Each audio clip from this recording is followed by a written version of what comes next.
Muy buenos días. De nuevo, un sábado para estar aquí junto a Belén. Ahí está nuestro buen amigo Manuel González haciendo los intentos tecnológicos para conectarse con nosotros ahora. Esperemos que pueda hacerlo. Como la que Ujú. tecnología como que le ha ganado un poco. Pero gracias a la gentileza de Radio Violeta y Bionoticias estamos de nuevo al aire para seguir compartiendo los hechos, los sucesos, las cosas que acontecen en la comuna, en la provincia y en la región del Biobío. Y por cierto, uno no puede eludir los temas nacionales, sin lugar a dudas. Y hay que partir, creo yo, mi perspectiva, desde ahí, porque el principal anuncio gubernamental, a propósito de todo este tema de la pandemia, tiene que ver con el inicio de la campaña nacional para el reparto de canastas familiares. Frente a eso hay varias indicaciones que creo que las vamos a conversar y creo que un segundo tema, como para partir y dejarlo instalado también, tiene que ver con esta campaña y solicitud que nace desde la Municipalidad de Los Ángeles para el tema de la cuarentena en la Comuna de Los Ángeles. Creo que son dos temas puntuales con los cuales podemos partir y a partir de ahí vamos ampliando, digamos, nuestra conversación. Debo indicar que la polémica surge a propósito de que el anuncio presidencial anunciaba, digamos, ayuda para el 70% de la población vulnerable. Posteriormente, el ministro Sebastián Sichel aclara que la Es ayuda va a para llegar el el, set- 40% más es el para el 70% 70% del de 40% más 70% más vulnerable. vulnerable. O Claro, sea, del 100% de ciudadanos de Chile, el 40% más vulnerable se selecciona. De esa selección se reevalúa, entonces este vuelve a pasar a ser el 100%, el 70% de esos, que en el fondo es como un 28% del 70% más vulnerable, es quien recibiría la canasta familiar. claro. Entonces, frente a eso hay toda una serie de polémicas que surgen desde los municipios, eh, por ejemplo, a propósito de cómo van a implementar eso, esa ayuda, digamos, porque ahí hay varias complicaciones prácticas que se les generan a ellos en términos de cómo lo van a hacer. Entonces, los municipios fueron los primeros que dijeron que ellos necesitaban recibir los recursos frescos, ellos para ellos directamente comprar y no, porque estaba la sospecha también de que la compra fuera hecha a grandes empresas, en circunstancias que los municipios podían comprarle a pequeños emprendimientos. Hay toda una polémica. Entonces, la idea es un poquito que empecemos a despejar dudas para la ciudadanía, digamos, respecto de cómo es este proceso. ¿Ya? Ahora, yo creo que hay que partir un poquito por el tema de cómo está el registro social de hogares a nivel de la municipalidad. Porque curiosamente ese 70% del cual se anuncia pomposamente, si uno va desagregando esos datos a nivel de la comuna, hay mucha gente que yo creo que en el registro social de hogares debe estar en el 60% más vulnerable hasta hace harto tiempo, pero hoy día hay mucha gente que ingresó a ese promedio, con todos los temas de Sí, el cesantía y todo problema eso. es que yo creo que es previo. Hay dos cosas previas súper importantes a lo que está pasando. Una es, la gente, claro, como dices tú, se quedó sin trabajo, entonces pasó rápidamente a darse cuenta que estaba en la pobreza, porque en el fondo es tan débil la línea que Sí, nos pues, dice que somos clase media o pobres, que en verdad no súper frágil. existe. Sí, pues súper frágil. O sea, estamos en la pobreza, solo que estábamos endeudados. Y ahora que no tenemos ingresos, pues además nos estamos atrasando en nuestras deudas, entonces nos damos cuenta de que estamos en la pobreza. Y lo Claro. segundo es que el registro social de hogares,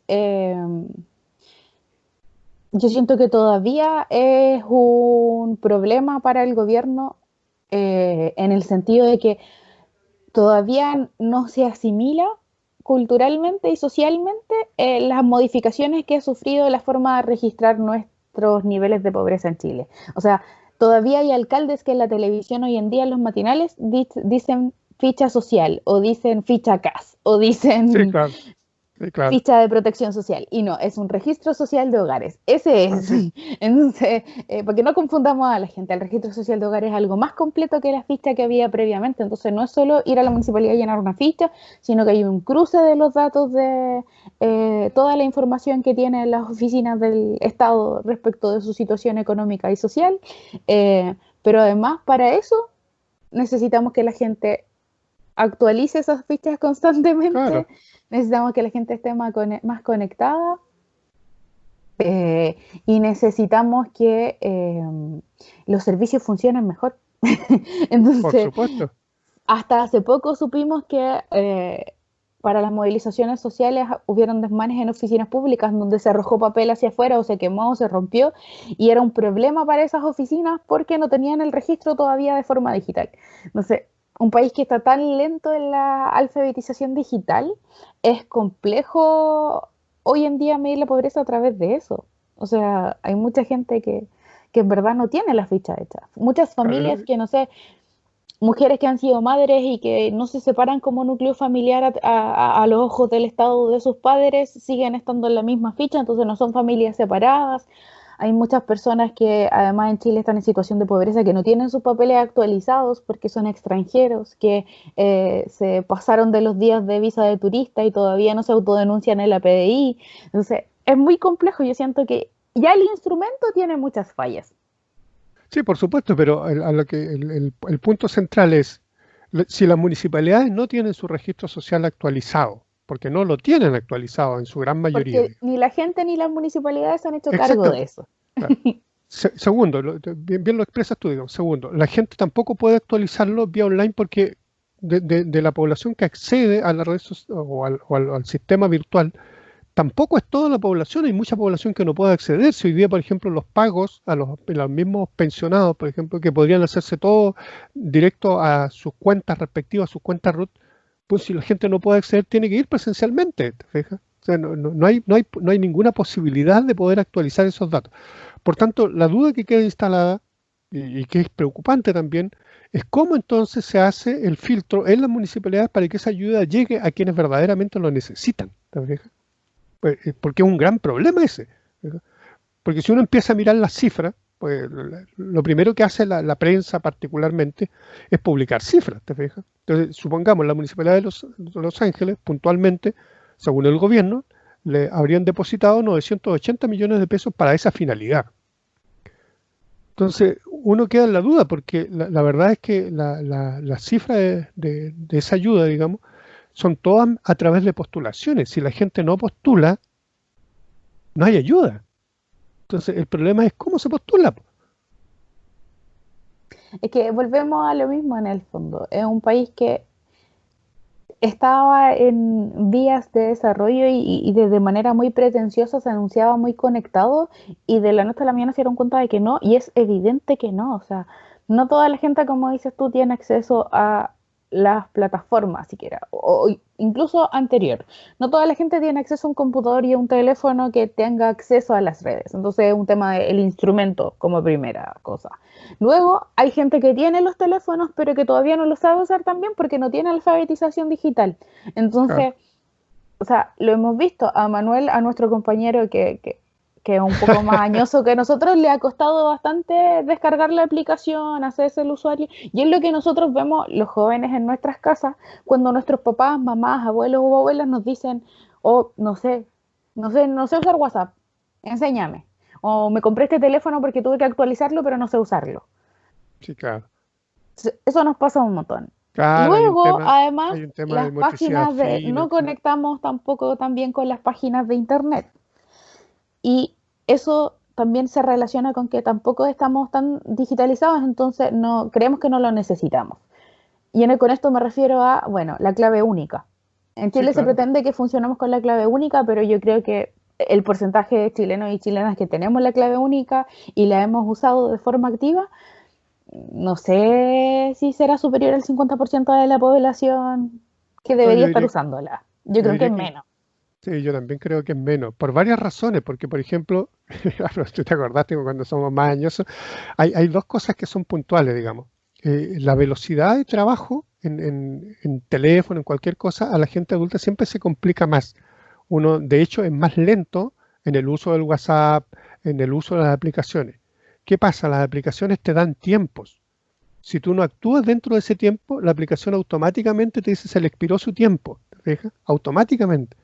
Entonces, ¿cómo hace la gente que, por razones de motricidad, por ejemplo, porque es más lento su movimiento, puedan acceder con facilidad a un plan de esa naturaleza. Yo creo que hay muchos aspectos técnicos, prácticos, que impiden que muchísima gente acceda al formato digital.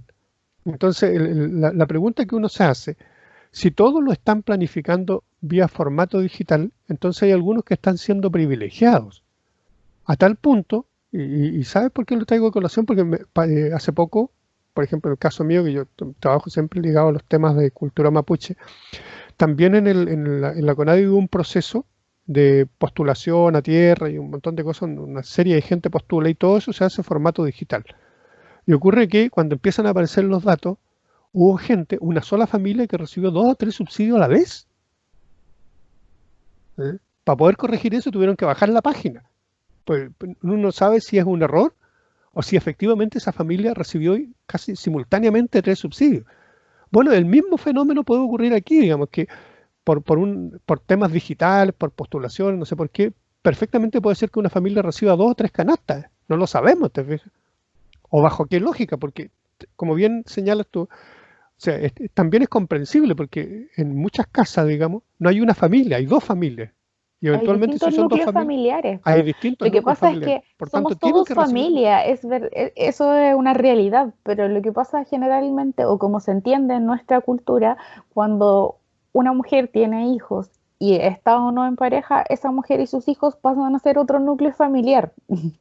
Sí, Es pues, así de básicamente eso, sencillo. entonces, en el fondo, por mucho que convivan dentro de una casa que es una realidad nacional importante, lo hemos visto, por algo hay tantos comités de allegados y hay tantas organizaciones eh, que están peleando por el tema del derecho a la vivienda, eh, porque no tenemos acceso, o sea, porque en el fondo son muy caras, porque la gente ya está endeudada con el cotidiano de su vida, o sea, para ir al supermercado la gente se endeuda, para comprarse la ropa la gente se endeuda. Entonces, generalmente sus sueldos y sus ingresos no les dan para postular a casa y terminan hacinados en una vivienda. O sea, lo hemos visto. Como Claro. decías tú, los matinales hoy día además y los programas de la tarde han hecho de esto un tema absolutamente farandulero. Entonces van a las poblaciones y muestran la vulnerabilidad y muestran la mejor cara de la solidaridad cuando en el fondo nos están tratando de romantizar toda la pobreza que existe. Claro. Pero como 10 digo, personas en insisto una casa es en que hacinamiento. la preocupación de la ciudadanía, de la gente común, porque me ha tocado verlo ya, digamos, hay muchas familias que son pequeños, ellos se denominan a sí mismos pequeños empresarios, algunos colectiveros, que uno conversa siempre con ellos, gente que hace trabajos informales, y están todos con la esperanza de que efectivamente esa canasta les llegue. Y uno muchas veces tiene que aclararles que probablemente no estén dentro de ese 70 del 40, ¿te fijas? No van a estar por distintas razones, porque su registro social no está actualizado, porque, bueno, hay distintas consideraciones, porque seguramente tampoco postularon, porque también hay todo un fenómeno a partir del bono O sea, COVID, sí, digamos. lo que pasa es que, claro, son dos cosas, como el ingreso de emergencia, que vendría a ser Sí, este claro, pero, bono, este dinero postulable, y sí, las claro, cajas de lo que, alimentación, lo que que en el pasa, fondo, además, si no me equivoco, las cajas de alimentación son solo para las regiones o sea, las comunas de la región metropolitana en cuarentena, las cajas de alimentación anunciadas. Lo otro es el ingreso, que claro. Claro, por eso es que es bueno aclarar, porque esos 980 millones que recibe la Municipalidad de Los Ángeles no son todos para alimentación. No, pues no tiene que ver solamente con canastas familiares. Entonces, pero eso tampoco la municipalidad se lo ha aclarado a la ciudadanía. Entonces, a lo que voy yo y la preocupación grande que existe, que es lo que finalmente genera más rabia en la población, pues, es que hay una expectativa alta de mucha gente de creer que van a recibir ayuda en circunstancias que no la van a recibir por distintas razones, ¿te fijas? y Entonces, además creer que mucha gente está recibiendo el beneficio también, po. O sea, si al final lo pomposo de decir el 70% del 40% más vulnerable es que 70 es un número grande y suena bonito. claro, Porque lo real, lo concreto, es que esa ayuda va para ser entre el 14 y el 28% más vulnerable de la población, no el 70%. sí, claro, sí, claro. Pero por eso digo, ese principio de vulnerabilidad es un principio que cambió radicalmente a propósito de toda esta contingencia. Entonces hay mucha gente que hoy día está en situación de alta de vulnerabilidad que hace 2 meses atrás no lo estaba, ¿te fijas? Entonces, si no O están sea, los datos o que sí actualizados, lo estaba, pero que aparentaba no estarlo. sí, claro. Y La, por último, la no se pobreza no quería puede hacer, ser un trozo, sí, claro. o sea, como un trazado Sí, tan frágil. lo que pasa es que muchos ciudadanos también, erróneamente, los convencieron, no sé, de alguna manera, digamos, y estaban pensando que ellos eran clase media, ¿te fijas? Y hoy día se dan cuenta que no eran clase media, que eran pobres, ¿te fijas? Entonces, claro, hoy día, en esta situación de emergencia, digamos, alzan la voz y dicen, bueno, pero ¿y nosotros cuándo vamos a recibir ayuda? Entonces, claro, de acuerdo a los parámetros oficiales, a las mediciones que se hacen, a los estándares que están en los registros sociales de hogares, lo más probable es que ahora sí, claro, pueden calzar dentro de ese por ciento vulnerable, digamos. Pero si el trámite no está hecho y las municipalidades eso lo van actualizando, a partir de todas estas iniciativas van actualizando eso, yo no creo que no lo vayan actualizando, pero creo que está muy lejos de lo que de verdad está ocurriendo, ¿te fijas? Y a eso voy, digamos. Entonces, ahí hay una complicación adicional en términos de cómo esa ayuda va a llegar a la población, porque la sensación que va a quedar después es que los que reciben ayuda son los amigos del alcalde, los que han trabajado con el alcalde, los que están cercanos al alcalde, y eso distorsiona todo, ¿te fijas? Absolutamente. Que también puede ser parte de la realidad en muchos casos, digamos, O pero sea, lo hemos visto. claro, La corrupción dentro de los municipios existe. hemos sido testigos de eso, digamos. Hemos tenido un Claro, montón de noticias al respecto. Lo que pasa es que el mundo de las comunicaciones hoy día además es muy rápido, entonces como que se nos olvida rápido porque se llena nuestra memoria de otras noticias. Pero, claro. o sea, es sencillo recordar o escribir en Google desfalcos municipales Chile y lo más probable es que salgan muchísimos. Entonces, o malversación de fondos en municipios Sí, y en el claro, Estado y en general. claro, porque uno se va acordando y la verdad es que el registro social de hogares, más bien, si uno sigue la lógica del cruce de datos, tiene que ver con toda la gente que tiene empleos estables, ¿te fijas? Porque esos Claro, datos de los empleos estables están en impuestos internos, están cruzados en distintos lados. Pero todos los que están fuera de los empleos estables, sea privado, sea público, todos los que están fuera de esa lógica, digamos, es una apuesta saber si van a estar considerados o no dentro de esa ayuda, porque imagínate las personas que trabajan a honorarios, están absolutamente fuera de todo sí, sí, aporte, po. O por ejemplo, absolutamente. yo recuerdo que en alguna ocasión algún periodista, eh, como réplica a lo que estaban anunciando, hizo la pregunta por los comerciantes ambulantes. O sea, que aún menos que los honorarios por último hacemos todo el tema del boleteo en el servicio de impuestos internos y algún dato de nosotros existe cuando Ah, boleteamos. claro, Pero y toda claro, la gente informal, además. O sea, claro. ya la No, población que boletea es no un existen montón para, y claro, que vemos que no funciona el tema o sea, que en el fondo están en una vulnerabilidad laboral porque lo estamos. O sea, analicemos las leyes y nos vamos a dar cuenta de que la gente de honorario está súper vulnerada en sus derechos como trabajador y trabajadora.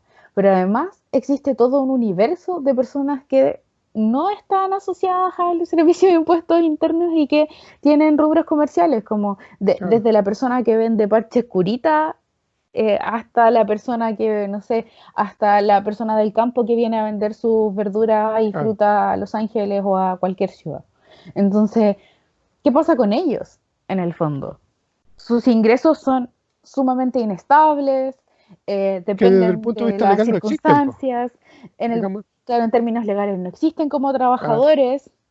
claro, Entonces, es claro. compleja de abordar esa situación y yo creo que el Estado además hoy en día tiene que ser capaz de hacer el mea culpa y entender que su propuesta para abordar el COVID-19 no es la adecuada. En otros países lo han hecho ver. Esto de las cuarentenas dinámicas ya no funcionó. Las cuarentenas dinámicas son una medida que se toma una vez eh, hecha la cuarentena total. Claro. No dejaron que la industria paralizara, no están yendo a las necesidades de la población y atendiéndolas, porque Lo que lo pasa del es que hambre no es de hoy, sí, lo del hambre viene desde antes. sí, claro. Lo que pasa es que ahí hay dos cosas que hoy día en la discusión que hay se están cruzando.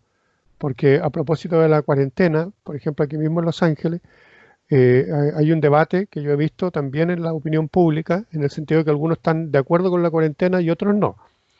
Entonces, los que apoyan la cuarentena habitualmente se apoyan en el esquema salud, ¿te fijas?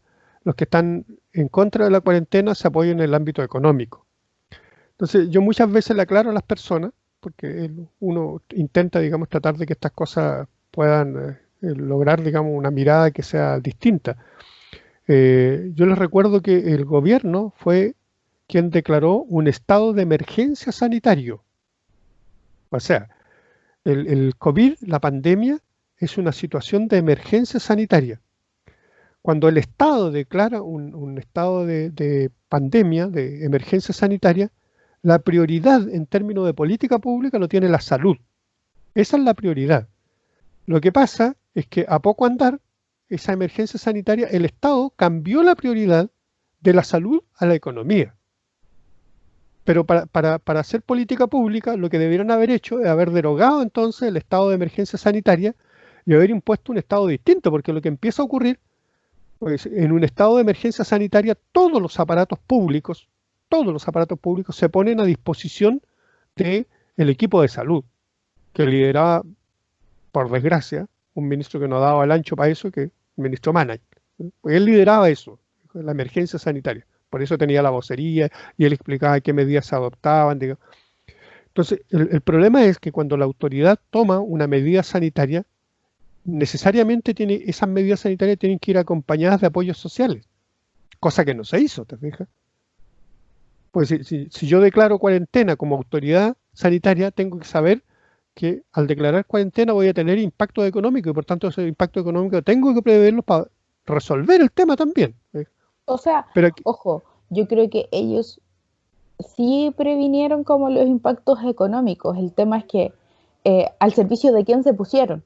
Porque lo primero que hicieron claro, fue tomar medidas económicas, pero para el gran empresariado y para resguardar sus intereses, no para la gente. O sea, recordemos que la ley sí, que les claro, permitía a sí, los claro. empleadores hacer que los trabajadores recurrieran a su fondo de cesantía se tramitó súper rápido en esta cuarentena. Sí, Entonces, claro. Pero el eso interés muestra, está, sí, pero eso no, muestra una no es que cosa, no digamos. esté, sí, Claro, pues. pero eso muestra una cosa, que en términos de política pública nunca les interesó el tema de salud. Lo único que les interesó fue el tema económico, el tema, y hasta el día de hoy creo yo que sigue siendo para la política pública prioritario el tema económico por sobre el tema de salud. Da lo mismo cuánta gente se muera. Si así de sencillo es. ¿Fija? Priorizaron lo económico por sobre la salud. Y eso también la gente, digamos, a propósito de las distintas informaciones, digamos, se empieza a dar cuenta porque efectivamente eh, todo lo que en salud estaba anunciado ha venido ocurriendo. Te fijas, es como una crónica de una muerte anunciada nomás. Todos sabíamos que no iban a contagiar, todos sabían que las cifras iban a crecer, pero nadie pensó en que cuándo iba a crecer, cómo iba a crecer, bajo qué formato. No, nadie, porque nadie se preocupó de ese aspecto. Te fijas, de los aspectos de salud estaban todos sometidos al espectro económico. Y yo creo que eso es peligrosísimo en términos de cómo tú llevas la información a la opinión pública, porque es cierto, toda la gente necesita sobrevivir, pero sobrevivir ¿a qué costo?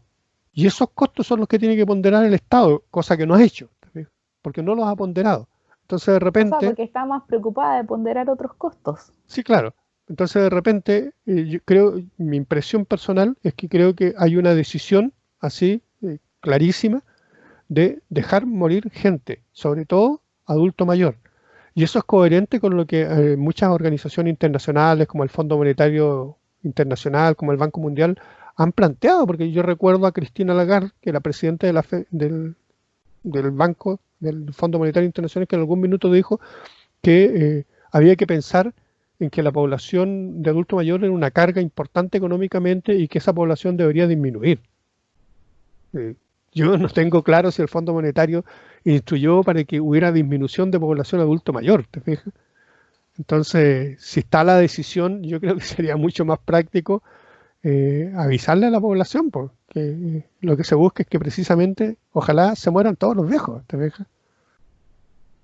Sí, de hecho hay teorías conspirativas que hablan un poco de eso también. Y en el Sí, pues sí, fondo es está. porque como que la realidad te da el espacio para pensar lo imposible. Y yo creo que si en el fondo hay cabezas imaginando eso es porque hay cierta cosas que van sucediendo que te llevan hasta ese camino. Y en este caso es que sí se está priorizando en hospitales de otros países.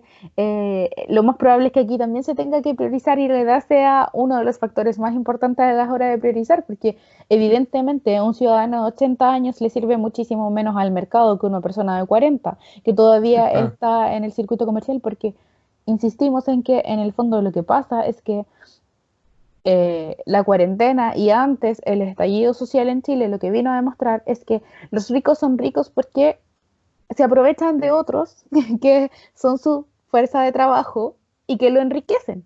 Pero eso sí, claro, es a cambio de vulnerar los derechos de quienes lo están enriqueciendo. No hay sí, otra claro. forma de volverse rico, ¿no? Porque Sí, es claro, muy lo que poco pasa, probable que una persona llegue a tener mucho dinero sin estar aprovechándose de otras personas.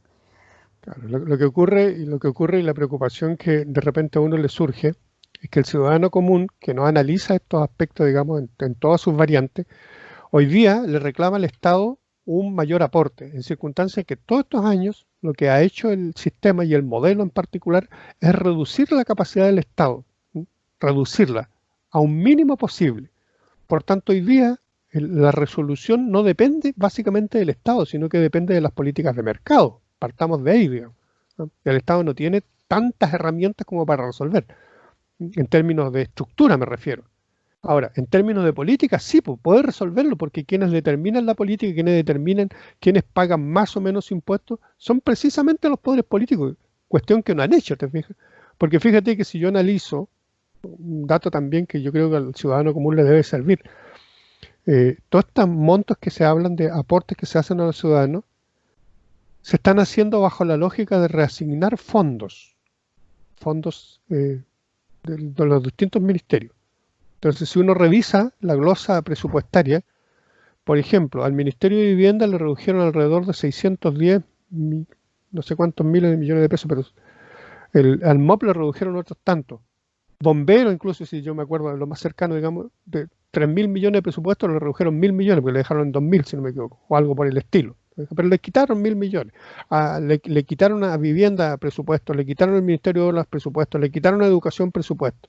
Todo ese presupuesto hoy día lo presentan como si fuera ayuda, en circunstancias que le están restando presupuesto a ministerios en que después no van a poder desarrollar su misión porque están con presupuestos restringidos. Es la misma solución que, como bien lo expresas tú, se preocuparon de garantizarle a las empresas todas sus utilidades.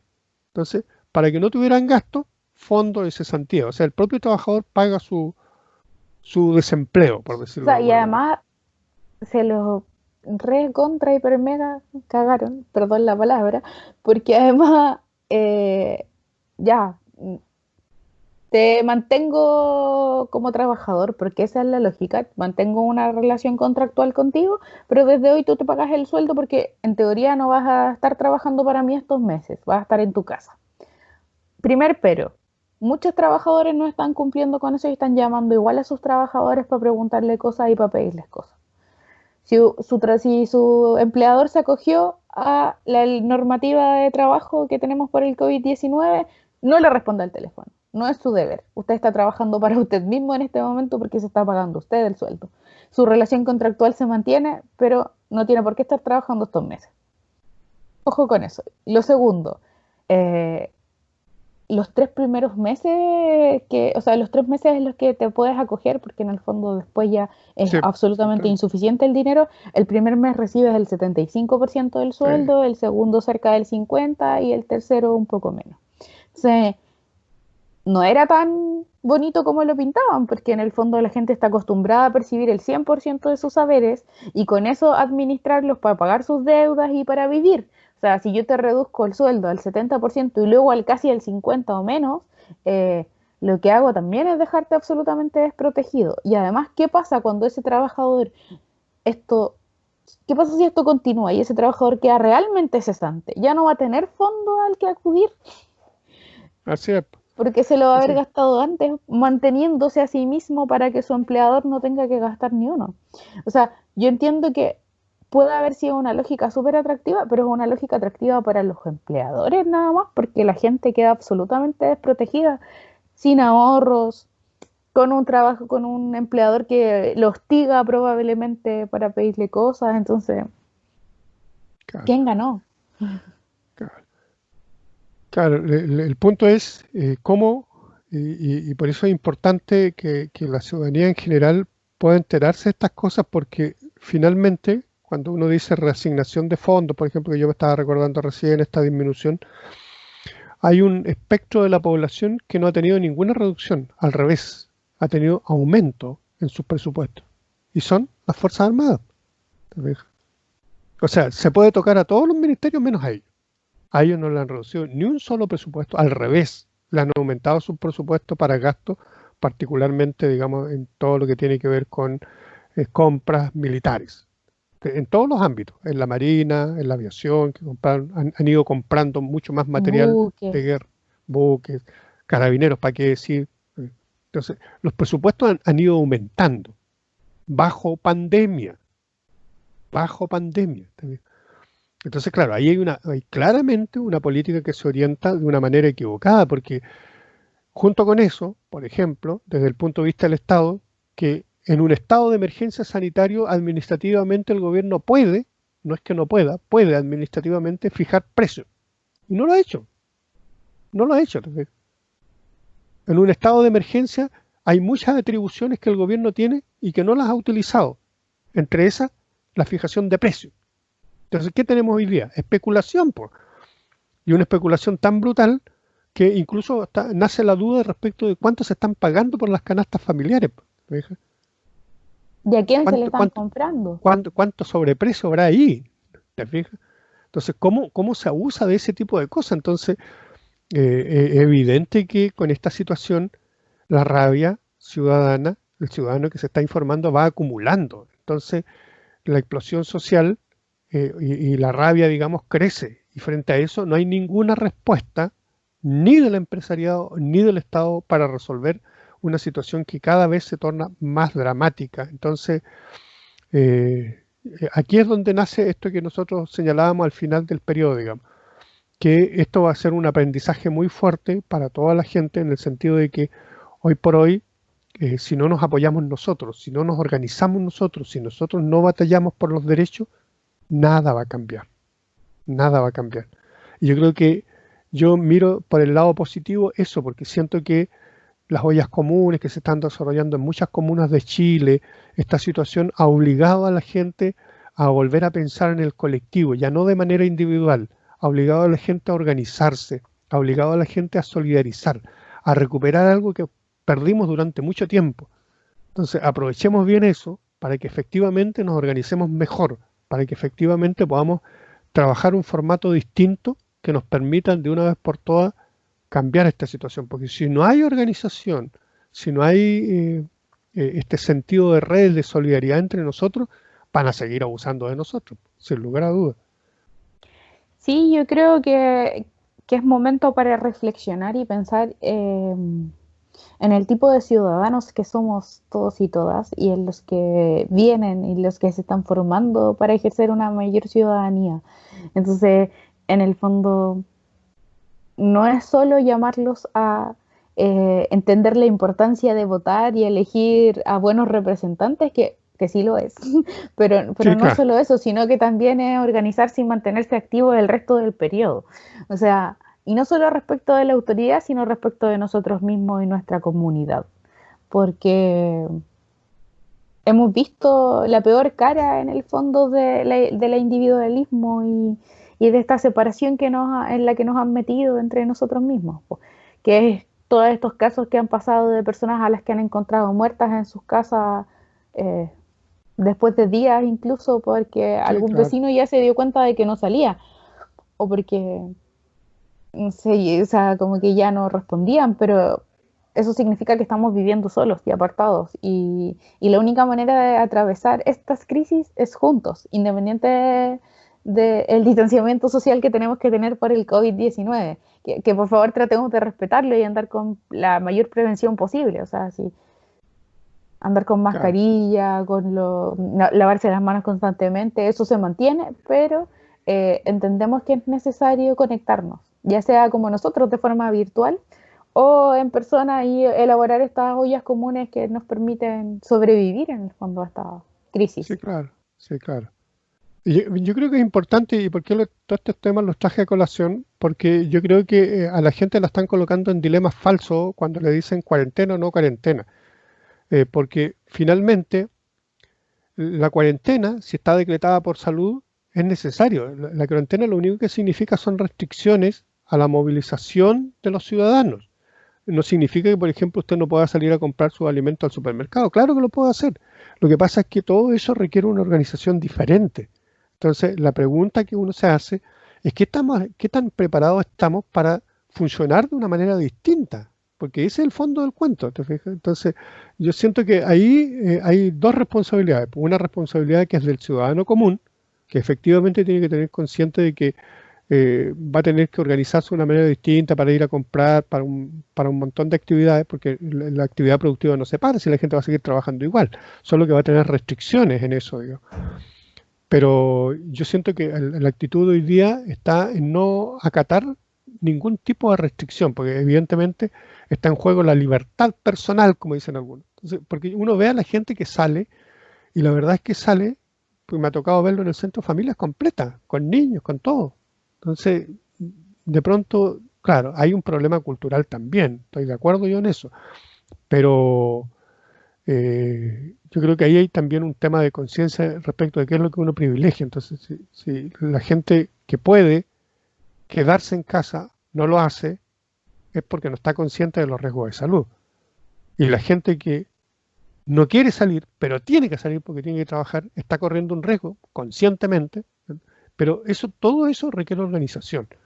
Yo finalmente creo que para que la gente no caiga en estas campañas, digamos, de cuarentena o no cuarentena, cualquiera de las dos medidas tiene impactos.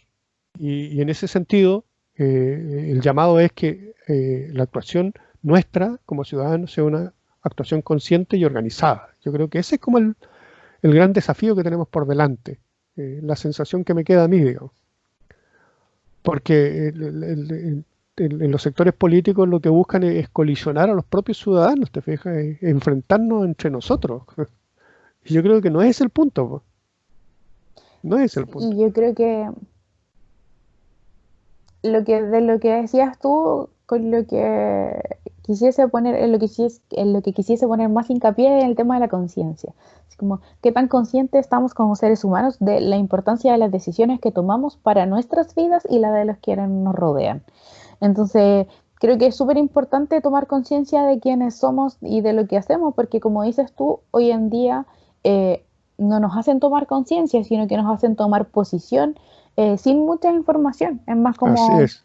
¿te parece que es correcto lo que digo? Bueno, entonces cree en todo lo que digo y repítelo. Yo siento que eso es lo que hemos caído últimamente como Sí, ciudadanos. pues. Entonces escuchamos una noticia en la tele y es como, oye, mira, anunciaron que van a llegar 5.000 ventiladores, entonces va a estar todo bien.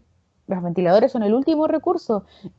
Intubar a una persona es un tema súper complejo. Nadie esperaría tener que Sí, llegar claro. a necesitar un ventilador. Entonces, en el fondo, eso no soluciona. Eso es como el último recurso para sobrevivir. No, lo que debimos haber hecho es volcar esta discusión a las medidas preventivas, eh, de verdad concientizar a la gente, porque también además la televisión y otros medios se han prestado para estos discursos desde el absurdo de como de Donald Trump o de Jair Bolsonaro Sí, que hablan sí, que poco más que no existía, que salió uno diciendo que tomaran cloro, que salió uno diciendo que tomaran desinfectante, que están usando medicamentos que no se han comprobado su efectividad. Entonces, todo este absurdo para el que se prestan los medios lo que ha hecho es envolver a la gente en una especie de incertidumbre de qué es verdad y qué no. Y la verdad es que este es un virus que está matando personas, que la gente se está enfermando y que hay medidas concretas que podemos tomar como ciudadanos para evitar mayor propagación y contagio. Como por ejemplo, quienes pueden quedarse en su casa, que se queden en su casa. Sabemos que es aburrido, no le estamos diciendo que son vacaciones, ni que es la panacea, ni que lo van a pasar bien en su casa. lo más probable es que tengamos que lidiar con un montón de problemas porque no hemos sabido relacionarnos, como por ejemplo la violencia doméstica, y no me estoy refiriendo solo a la violencia de género, sino la violencia en general doméstica, la Sí, violencia de género que sí es un problema terrible, la violencia doméstica hacia los niños, el sentir que los niños no son ciudadanos de derecho y por ende no tienen una voz definitoria en la construcción de familia que tenemos. Entonces, todos estos problemas los vamos a tener que enfrentar en la pandemia, pero por favor quédese en su casa. Intente conversar, aprenda a conversar con su familia, aprenda a conversar con quienes lo rodea. Respete los espacios, respete la privacidad, respete la necesidad de silencio de los otros. Todas estas cosas las tenemos que aprender para hacer eso. Pero si se puede, quede en la casa. El que no pueda quedarse en la casa porque tiene que trabajar, tiene que tomar un montón de otras medidas. Ese paquete de medidas que tiene que tomar son usar mascarilla, ojalá usar protector facial, que es esta mica sí, transparente, claro. use bien la mascarilla no se la tiene que estar tocando. Si se la toca, cámbiala, porque esa la infectó seguramente, porque sus manos tocan un montón de otras superficies. Tampoco se ande saludando con el codo como hace Sebastián Piñera, porque el codo también puede estar contaminado y después en algún percance puede hacer que eso se mueva. Evite el contacto social, no se salude de beso, lávese las manos se lavan por 20 segundos con jabón. ¿Por qué? Porque el jabón rompe la molécula, o sea, la capa externa del virus y posibilita que se asiente en usted. Entonces, en el fondo, el virus es un poco de grasa, el virus no está vivo, sino que es como una cadena de información. Entonces, si llega a usted y se quiere meter a sus células, lo que hace el jabón es romper la grasa en la que está el virus y la información y deshacerla. Lávese las manos todas las veces que pueda, cada vez que entra y sale de un lugar. Además, hágase las desinfecciones que corresponden. Hemos visto que hay estas medidas que aparecen en la televisión, como ducharse cuando entramos a la casa, evite ir a ver a sus amigos, familiares u otros, porque no es momento para eso. Trate de tecnologizarse un poco si es que tiene las herramientas y puede, y hablemos a través de estos medios. O sea, todo ese paquete de medidas, sanitizaciones, eh, desinfectar constantemente los espacios en los que estamos. Claro. Y yo creo que una cosa Hágalo. también, sí, yo creo que aparte de eso, una cosa importante también, y qué bueno que lo hayas mencionado, pues yo soy bastante crítico respecto del rol que cumplen los medios. Los medios en este momento han perdido toda objetividad porque finalmente no están siendo cajas transmisoras del poder, como digo yo siempre, son simplemente cajas propagandísticas del poder, no están informando a la población. Y por otra parte, a los actores que invitan, digamos, particularmente a la televisión, están atrincherando a la población, pues, no en el sentido de educarla, sino en el sentido de ponerlas bajo formato, estoy a favor, estoy en contra. Entonces, uno es súper fácil, como lo hizo un diputado por ahí, por ejemplo, frente a la protesta social por hambre, llamar a reprimir, a llamar a los insensatos, que había que reprimirlo, había que encarcelarlo, o sea, perdón, yo creo que los que protestan por hambre, evidentemente no se merecen judicialización, se merecen soluciones. Entonces, el punto está en que, y por el otro lado aparece la otra postura, digamos, de gente que avala cualquier tipo de circunstancia eh, a partir del hambre, lo que tampoco es lícito, porque, a ver, hay una reflexión que se ha venido haciendo a propósito de cómo eh, las llamadas bandas narcos están apoyando más a las poblaciones que el propio Estado, sobre todo en la región metropolitana. Entonces, ¿qué empieza a ocurrir con eso? Si el Estado llega tarde, evidentemente que si los grupos se organizan y llegan antes, van a ser valorados por la población, porque están teniendo apoyo que el Estado no les entrega. Entonces, la política represiva por sí sola no ayuda en nada, al revés, complica las cosas. Sí. Por eso digo, en estado de pandemia, tú tienes que poner a las Fuerzas Armadas y de orden al servicio de acciones de salud, porque estamos en un estado de emergencia sanitaria. No estamos Sí, en un tiene que estado, ver, por ejemplo, con lo que hablábamos que pasó en Argentina, que yo les mencioné hace unos programas. En Argentina, gran parte de las Fuerzas Armadas lo que se puso a hacer es a elaborar mascarillas, a repartir. O sea, uno esperaría que, por ejemplo, en estas circunstancias, no fueran las municipalidades solas las que repartieran las cajas de alimentos, sino que las Fuerzas Armadas y de orden pusieran a disposición todos los vehículos que poseen, que no son pocos, eh, para movilizar estas cajas, para llegar a los sectores rurales, y no con el Claro, fusil en la mano, obviamente, además, po, sino que dejando un poco esta posición claro, del miedo, de las armas y de la superioridad, sino que pasando a entender que tienen que ser un ciudadano dispuesto a cooperar en esta crisis. claro.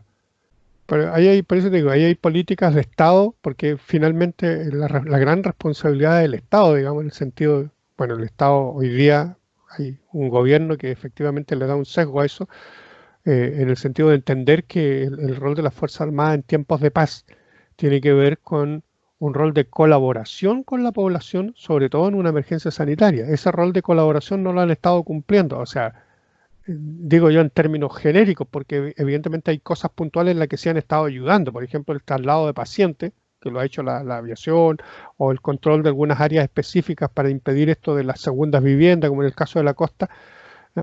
Pero no son políticas que desde el Estado estén, como dice, bien catalogadas, porque hay absurdo, hay absurdo, porque imagínate, si yo miro los datos oficiales, estamos con un 95% hasta ayer, anteayer, 95% de camas UCI ocupadas.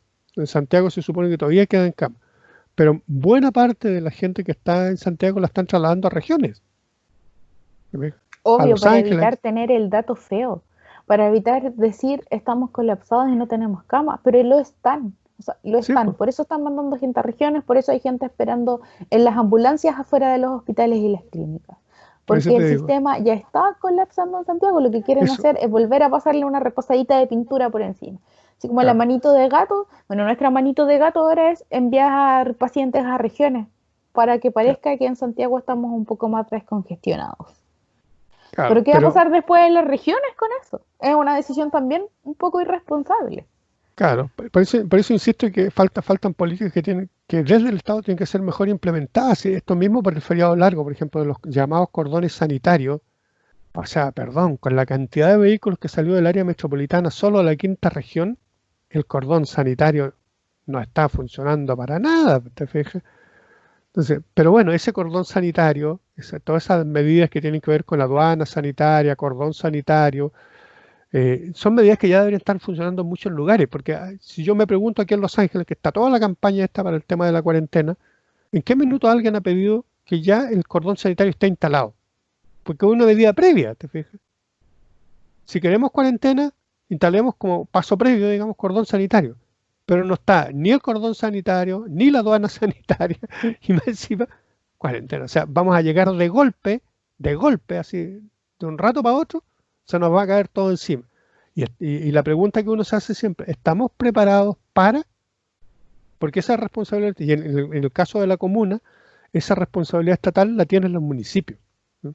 La decisión de la cuarentena efectivamente es central, pero mientras tanto el municipio se tiene que preparar, porque si la decisión se toma, entonces yo tengo que estar preparado para poder atender esa circunstancia. Entonces, la primera respuesta que yo quiero escuchar es saber de la autoridad comunal qué tan preparados estamos si se decreta la circunstancia, porque no basta con pedirlo, porque una vez que lo piden, van a pedir otra cosa después, ¿eh? Porque se van a sentir incapacitados para poder manejar la situación. Entonces, el punto es cuán proactivos somos, porque finalmente ese es el punto, cuán proactivos somos. Entonces, yo digo, esa proactividad no es solo de la autoridad, también es de nosotros. Nosotros tampoco estamos, o sea, no esperemos la cuarentena para quedarnos en casa, no, pues. O sea, hagámoslo desde ahora con responsabilidad, hagamos nuestro propio cerco sanitario, como digo yo, familiar, ¿eh?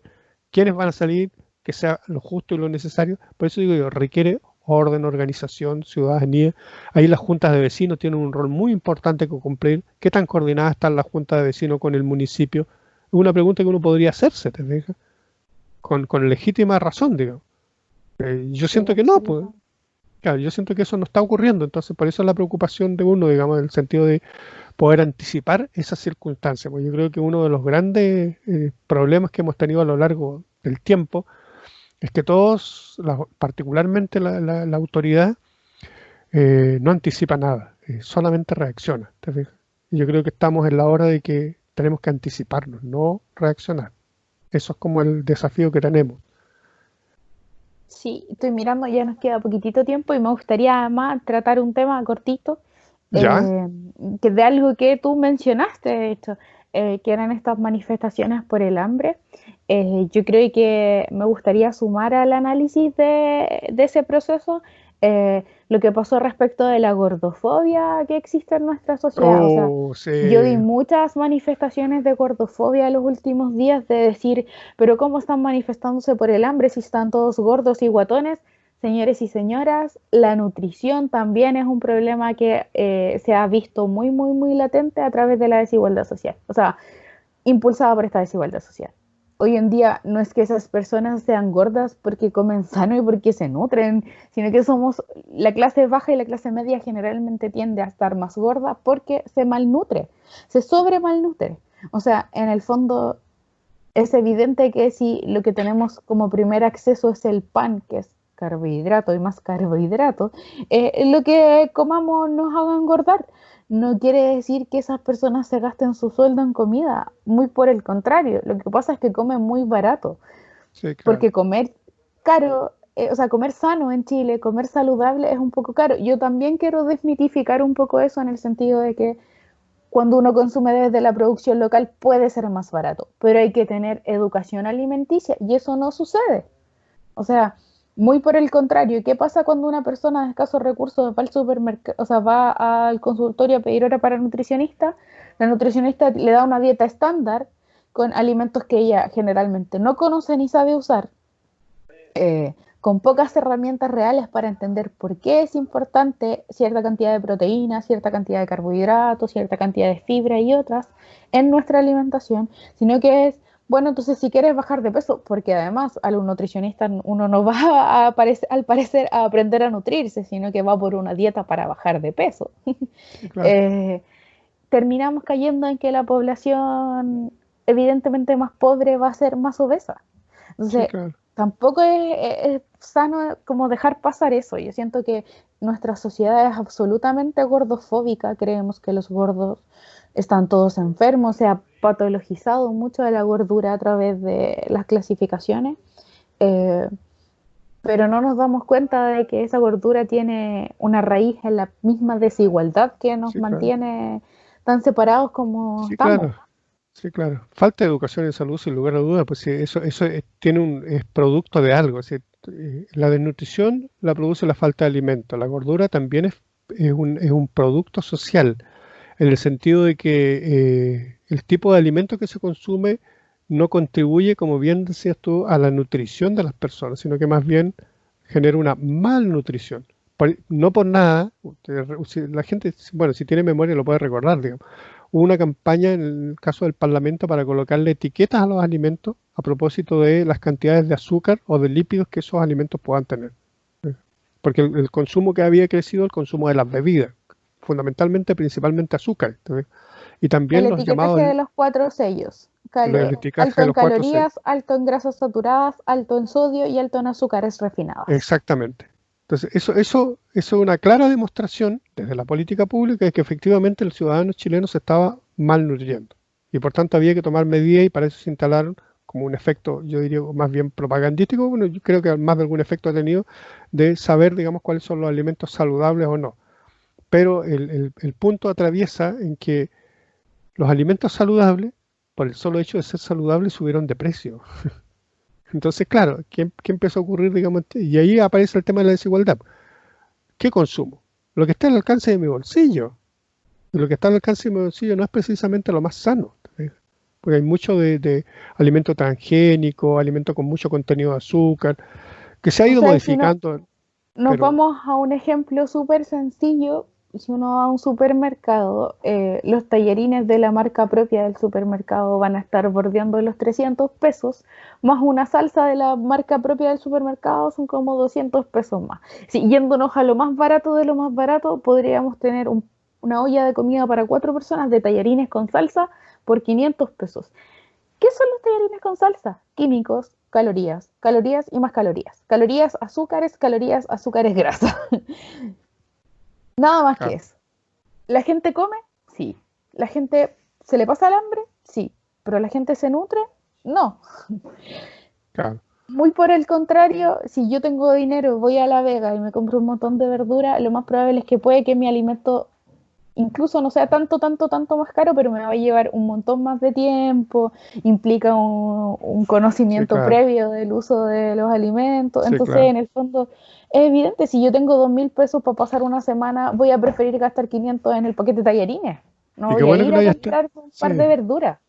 Qué bueno que lo hayas Porque, colocado igual como tema, Belén, porque, bueno, la gente en general, no sé si es mi impresión, pero siento que hay memoria frágil también. Nosotros el año pasado, con el programa en vivo, varias veces discutimos este tema, por ejemplo, de las clases de educación física que se sacaron del tema escolar, digamos, en circunstancias que la inactividad ha ido creciendo, entonces tenemos alto sedentarismo, entonces tú empiezas a sumarle la malnutrición, el sedentarismo y una serie de fenómenos más, entonces claro, ahí aparece toda esta realidad, pues. Lo que pasa es que ahora nos enfrentamos a la realidad de golpe y porrazo, entonces es súper fácil estigmatizar, hacer juicios críticos, digamos, sin tener información. Entonces, yo lo que, y por eso insisto tanto en esto de entregar más información a la ciudadanía, pero información real, información, digamos, que efectivamente va a ocurrir para no producir estos fenómenos que tienen que ver con el aumento de la discriminación, el aumento de la estigmatización, el aumento de la violencia que se expresa en el lugar. Todos esos son fenómenos que surgen, pero no surgen porque sí, sino porque son alimentados desde el poder y por los medios de comunicación que más que informar, desinforman. Entonces, ahí tenemos un gran desafío. Bueno, el tema da para largo en realidad. Estamos finalizando ya en nuestro horario puntual. Eh, esperemos, vamos, no sé qué hacer, digamos, bajo estas circunstancias para que Manuel pueda tecnológicamente ya incorporarse definitivamente a esto. Ha peleado harto con la tecnología. Esperemos que esté. Y esperemos también los invitados, porque yo había cursado invitaciones también, y este tema de las plataformas también es un tema complejo para muchos, otros usan plataformas distintas como el Zoom, nosotros estamos vía Skype, digamos. Entonces, claro, hay que hacer toda una educación para que la gente se incorpore a distintas plataformas, que podamos trabajar. Yo creo que a las familias les pasa lo mismo, digamos. La mayoría se comunica virtualmente vía WhatsApp, porque es como lo que aprendió todo el mundo a manejar, más asequible.